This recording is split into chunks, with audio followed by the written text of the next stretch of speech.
Canada's International Student Program. New cap announced.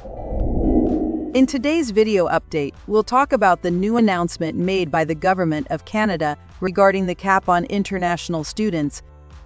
Let's first talk about the substantial reduction in student permits. According to a notable change in policy, Canada has decreased the number of new international student permits by 35% for the year 2024.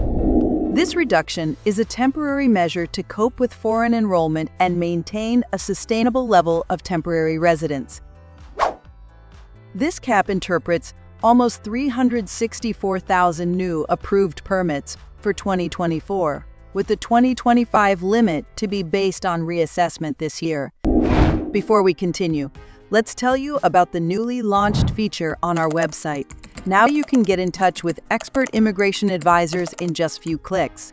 To avoid visa refusals, visit our website now by clicking the links in the description box and pinned comment below.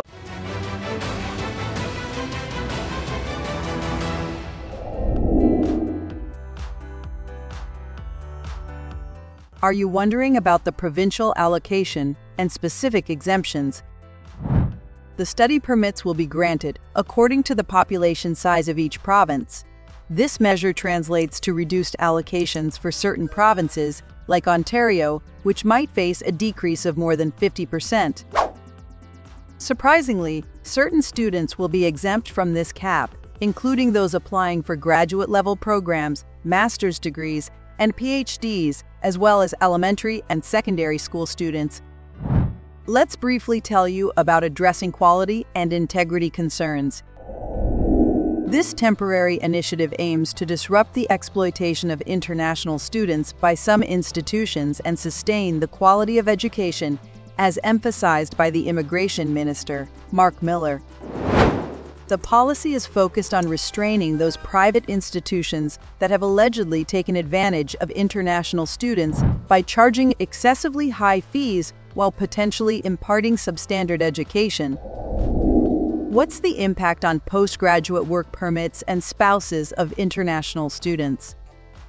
The measure has also impacted postgraduate work permits, as they will not be accessible to public-private institution models as of 1 September 2024.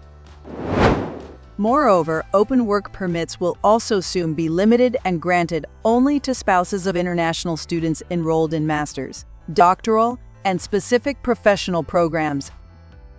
Summary of today's video update.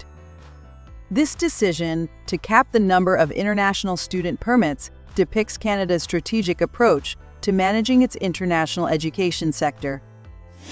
As it aims to maintain the quality of education and eliminate exploitation, the cap also aims to maintain the requirement of balancing the inflow of international students with the national workforce and economic objectives.